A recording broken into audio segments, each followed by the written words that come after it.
ইমাম আহমদ ইবনে হাম্বলের নাম শুনেছেন? জগৎ বিখ্যাত মুহাদ্দিস। উনি সফরে বেরিয়েছেন হাদিস কালেকশনের জন্য। প্রচন্ড শীতের রাত, উনি মাগরিবের নামাজ, এশারের নামাজ পড়ে একটা মসজিদে শুয়ে পড়লেন, আর শুয়ে শুয়ে হাদিস পড়তেছেন। আর মনে মনে ভাবলেন রাতটা মসজিদে কাটায় দিই, কিন্তু দারোয়ান এসে বলে মসজিদে থাকতে পারবেন না, ওঠেন, মসজিদে থাকার জায়গা না, যান মিয়া। কাঁথা গুছিয়ে হাদিসের কিতাব নিয়ে, কাঁধের মধ্যে ব্যাগ নিয়ে মসজিদ থেকে বেরোয় গেলেন। কি আর করবেন?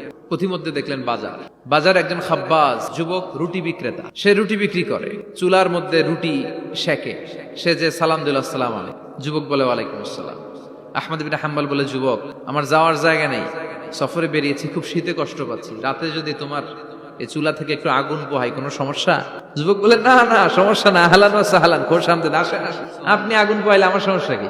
আল্লাহ শুকরিয়া করে উনি বসলেন আর আগুন পোহাচ্ছেন। আর খেয়াল করলেন যুবক রুটি বানায় আর পরে আস্তাগফিরুল্লাহ, রুটির দলা বানায় পরে আস্তাগফিরুল্লাহ, খামির বানায় আর পরে আস্তাগফিরুল্লাহ, রুটি নিয়ে উনুনের ভিতরে, চুলার ভিতরে সেকা দেয় আর পরে আস্তাগফিরুল্লাহ, ক্রেতার কাছ থেকে টাকা নিয়ে ক্যাশ বক্সে রাখে আর কি পড়ে, খালি এইটাই পড়তেছে। উনি প্রশ্ন করলেন, যুবক, ঘটনা কি?